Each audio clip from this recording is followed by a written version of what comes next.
I've just been in a meeting with Minister Doughty, and it's one of excitement, I guess, pensive because it's been a long time coming, but it's a historic day.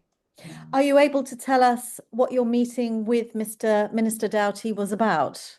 It was just to go over to the details, to just have a look, because obviously I'm Amanda Martin, I'm the Member of Parliament for Portsmouth North, but I am the chair of the Gibraltar All-Party Parliamentary Group. So it was to go over the treaty, to go over the timelines, to explain kind of where we're at and how we're getting to that and what that would look like in the British Parliament, but also with Gibraltar and with Spain and with our European partners. Are you bringing a message from Westminster? Because obviously part of your job is lobbying with other ministers. So is there a message there that you're bringing? Yeah, I think there's an absolute massive unity on this. There was a Westminster Hall debate last week, which was called by MP Martin Vickers. So he was called the debate and I spoke in it. And it was a real coming together.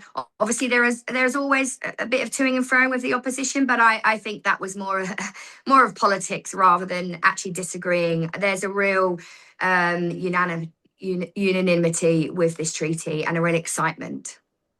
Okay, so are you satisfied? We've not seen the text of the Concordat. I don't know whether you have or not, but are you sure are you satisfied that it ensures Gibraltar's constitutional position remains protected? Absolutely. It's not very much different to the draft that people have already seen that's been laid. There are a couple of technical tweaks. But I mean, if I think back to your First Minister's comments when he said, you know, what he wanted from this treaty, what the red lines is not one grain of land, not one drop of water, not one breath of air to be ceded. And I absolutely think that is what is in this.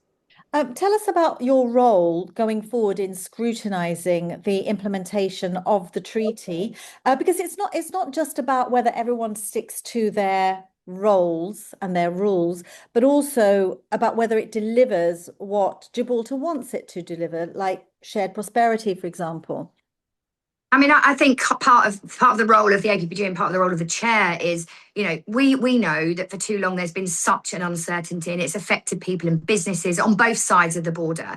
And I think this treaty does provide that certainty and it also provides that opportunity. So I think as the APPG, what we're able to do is not only just kind of do the checks and balances and check how it's working in the process and the procedures as we follow through the time, but also how are we going to grow that prosperity and that opportunity? So that is something that you are going to be monitoring. I have to ask you though, there is some nervousness around the treaty. We're entering a new era.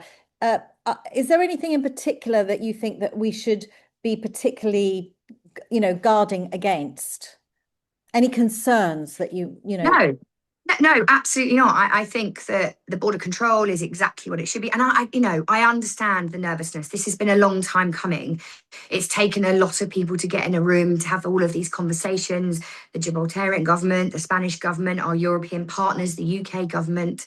But I don't have any concerns. I'm really proud and I'm really reassured by what's within that, the protection of Gibraltarian people, exactly what they wanted, the opportunity to expand, whether that's through flights, through business. And I think there's a real opportunity. I'm not worried about anything. I think what we just need to make sure is that there's an open and transparency as it's delivered.